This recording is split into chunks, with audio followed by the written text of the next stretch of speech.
All right, guys, it's the boy Dominant. We're back for episode 31 of Transfer Daily. Today's episode, to be honest, is kind of scratchy. You know, I had some things to do today, and then I had to run to my job to drop off something.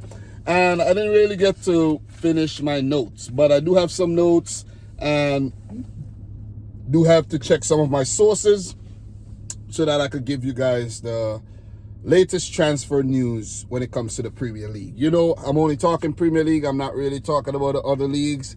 I could, but it will be a bit too much because there's going to be some days when there's going to be a lot going on, and I won't be able to cover everything unless I'm doing like a 3-4 hour live stream or something like that. But guys, do me a favor, smash the thumbs up button. We did not hit the like goal for yesterday's video. The like goal, of course, is 100 likes. We have 58 likes. You guys didn't really check out yesterday's content like that, but it's all good, man. What could I do? You know what I mean? Just have to keep it going. So let's start the episode 31. But like the video. Make sure you do so, guys. Like the video.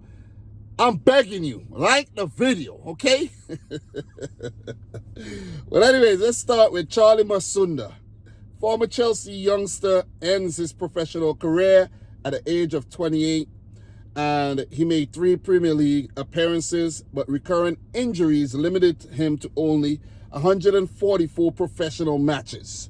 I wish the lad all the best. I remember when he got some opportunities under Jose Mourinho while he was at Chelsea, and everyone who used to play FIFA or anyone who really followed Masunda knew that the kid was a baller.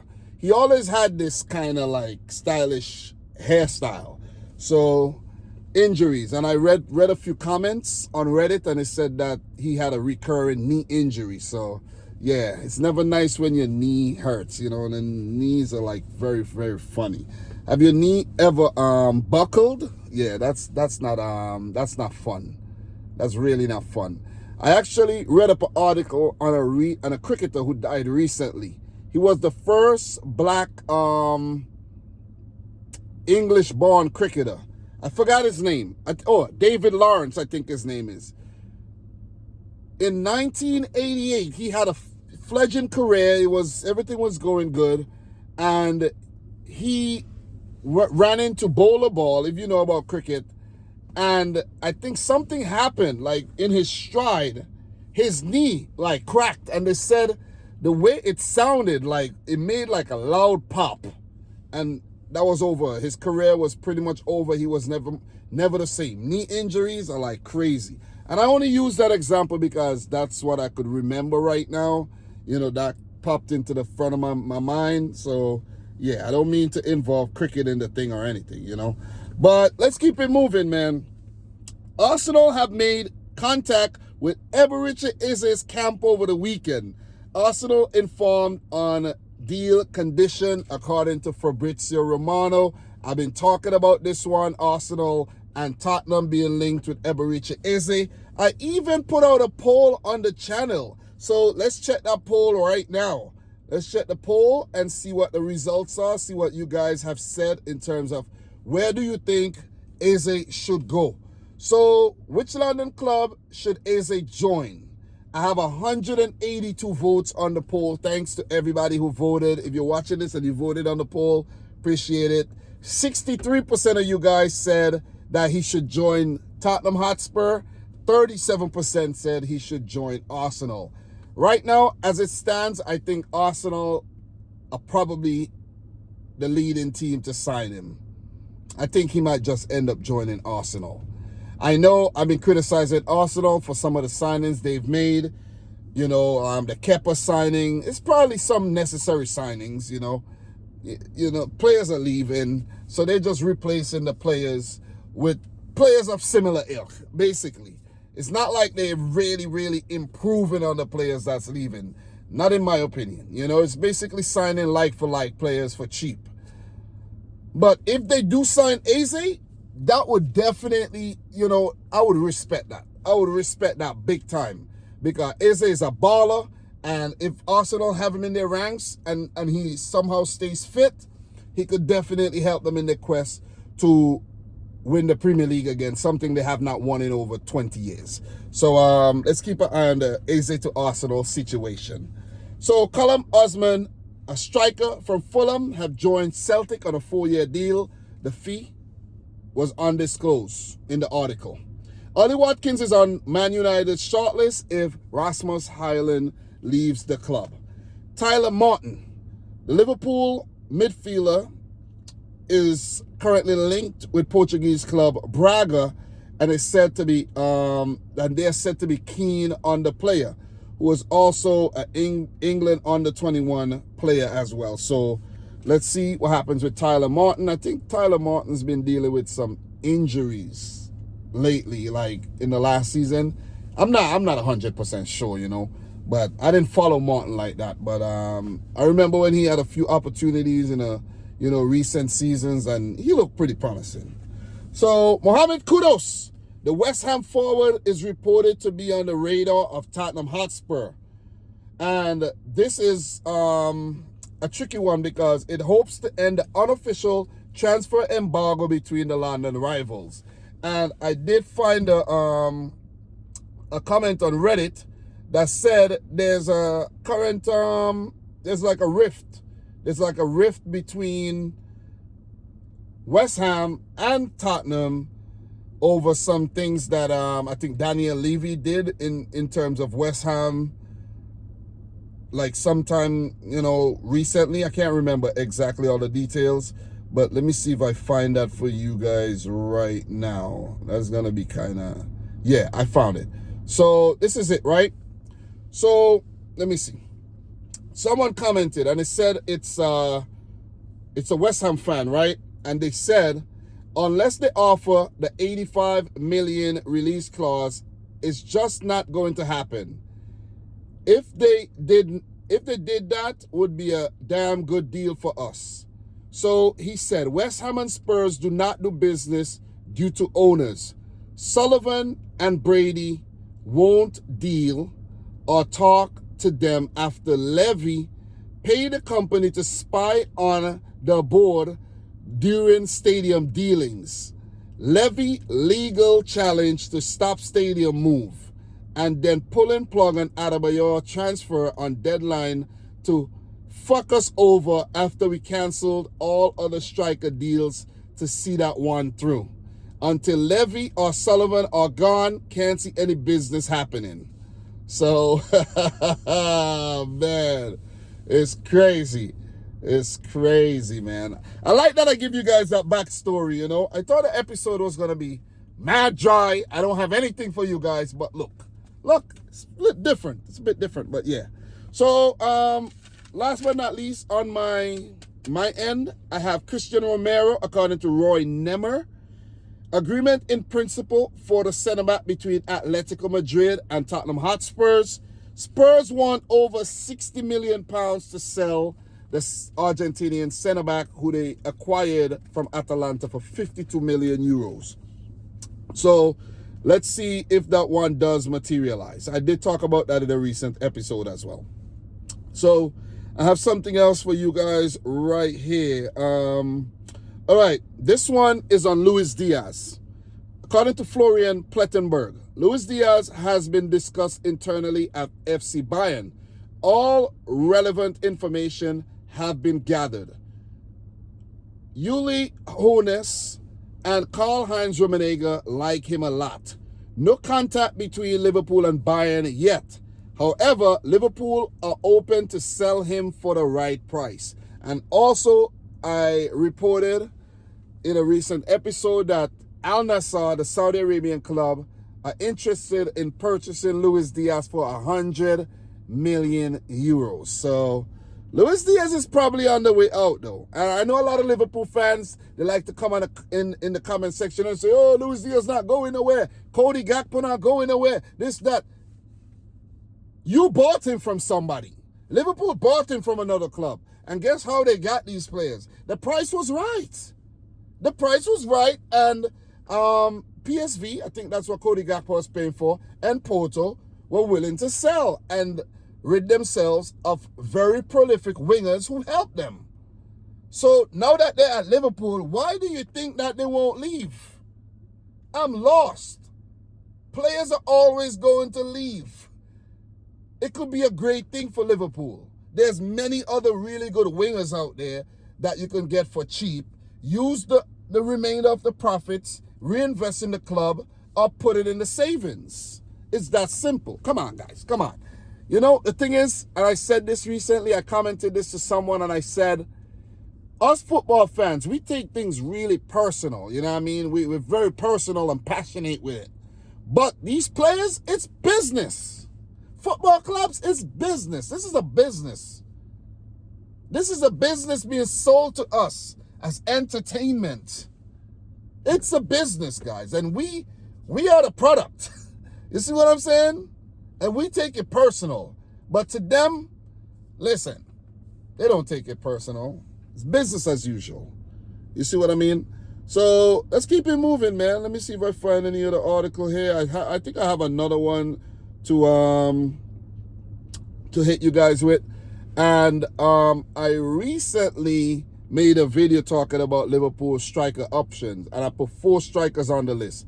Alexander Isak, Hugo Ekitike, Victor Osimhen, and João Pedro. Well, João Pedro has now gone to Chelsea, which narrows down that list to 3 strikers, right? Out of the 4 that I had. 3. If Darwin Núñez leaves, Liverpool have Victor Osimhen I had on the list. I had Hugo Ekitike, and I have Alexander Isak, Hugo Ekitike, and Victor Osimhen. Well, it's now said that Juventus are serious about Osimhen. Weekend contacts, according to Gianluca Di Marzio. So Juventus are looking to sign Osimhen. And also, there's an article that said that Arsenal have joined the race to sign Hugo Ekitike, according to Bild. I believe Bild. Bild is once Bild start talking about it, guys, it's going to happen, or it's true. There's some truth to it. So Arsenal have joined race to sign Hugo Ekitike, according to Bild. The 23-year-old enjoyed a brilliant season with Eintracht Frankfurt, and the Bundesliga club will hold out for a substantial fee this summer. Liverpool, Chelsea, and Manchester United have all been linked to Ekitike, but Arsenal are also monitoring the situation, because Arsenal are dealing with the Gyökeres situation that just keeps getting, worse and worse by the day, as Gyökeres and the Sporting CP president and the club has currently at a standoff, where the club wants to sell him for 85. It's been said that I think Arsenal came in with the right amount of money, but the club didn't want to take it. And now Victor Gyökeres said he doesn't want to play for the club anymore. So back to the whole Liverpool striker thing. Ekitike linked to Arsenal. Liverpool wants Ekitike as well. Newcastle don't want to sell Isak. They want to make him their best paid player. And if Liverpool got to buy Isak, it would be worth over £100 million as well. So, what is going to happen? You see what I'm saying? What is going to happen? And there's also Benjamin Sesko with Arsenal. I don't know. Maybe Sesko end up at Liverpool. That could happen. Sesko could just end up at Liverpool. I could see that one happening. Gyökeres, I think, says he only wants Arsenal. Chelsea are not going to go in for Ekitike anymore. They already got João Pedro, and they got what's his name? Liam Delap. So I think the whole situation, I think Ekitike is either going to go to Liverpool or Arsenal. Sesko is going to go to Liverpool or Arsenal. You see, Gyökeres, I don't know what's going to really happen. I don't think Isak's, I don't think Liverpool are going to break the bank for Isak. They just might, who knows. Guys, we just have to wait and see how this thing develops. That's all we can do. As football fans, we just have to wait and see what happens. It's that simple. So, also, guys, James McAtee is attracting interest from 4 Bundesliga clubs. Borussia Dortmund, Bayer Leverkusen, Eintracht Frankfurt, and RB Leipzig. The 22-year-old led England to glory in the Euro Under-21 Championships, and he could depart Manchester City this summer. I really like James McAtee. He's been developing really nicely. I think he had a really good spell at Sheffield United a couple seasons ago, and last season at City, he was definitely, a really good performer in a lackluster City season by Manchester City there. So we got to keep our eyes on these things. Also, guys, Jean Duran, former Aston Villa man, it said that Fenerbahce are progressing in talks to sign Jean Duran. The Colombian international only moved to Al Nassr in January, but from Aston Villa, but looks set to leave already. Jose Mourinho is keen to take Duran to Turkey. I don't know why I said it like that, but I don't call it Turkey. I call it Turkey. And the deal is edging closer. He was also linked with a move back to the Premier League. You heard West Ham name being called, Liverpool name being thrown in there, and a few other clubs. So that's why I'm actually talking about the Jean Duran situation right about now. So I'm pretty sure there's a lot of other rumors going on out there, guys. But, I just want to touch on these ones.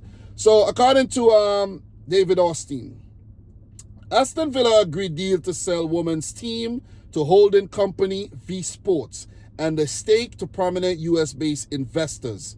Aston Villa FC say no issues regarding Premier League PSR rules and advanced talks with UEFA on resolution to financial fair play compliance.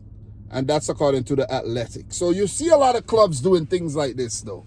I heard clubs are selling their women's team. They're selling their training facility. They're doing they're selling their car parks. They're doing all kind of things just to remain financially in FFP and in the PSR, within the guidelines. You know what I mean? It's crazy.